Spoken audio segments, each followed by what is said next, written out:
shells, The Messiah collects all fallen sparks in one place and flips darkness into light. Jacob Frank literally called himself the true Messiah, who must enter Edom, Christianity, and ultimate impurity, to complete this task. Why incest and child abuse and child sacrifice? They viewed the most forbidden acts as containing the deepest sparks, because they are closest to the primordial root of sin. Incest equals returning to the undivided Adamic state before separation of family roles. In Lurianic Kabbalah, Adam Kadmon, primordial Adam, contained all souls and male-female energies in one being before division. After the shattering, creation split into dualities: male, female, parent, child, good, evil.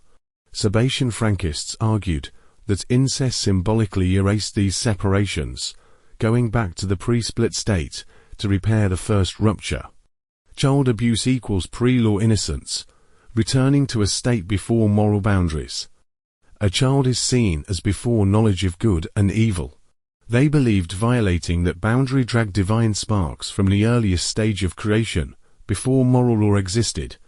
To them, this wasn't about pleasure, but forcing creation back to a pre-commandment state where all is unity.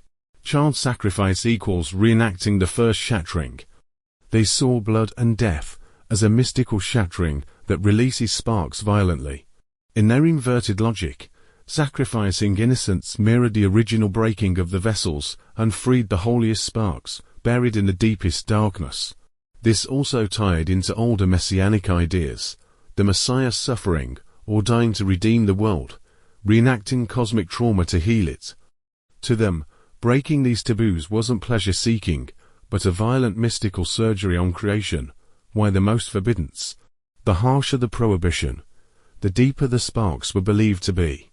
Incest, child abuse, and child sacrifice sat at the core of the 𝗧𝗶𝗁𝗆 in their system, meaning only the Messiah or his followers could dare to touch them without being destroyed.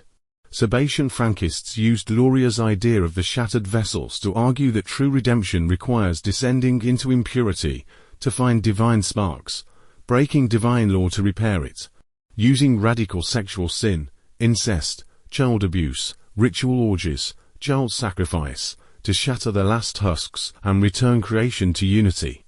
This was a deliberate inversion of mainstream Kabbalah, which sees such sins as deepening the exile of the sparks, rather than redeeming them.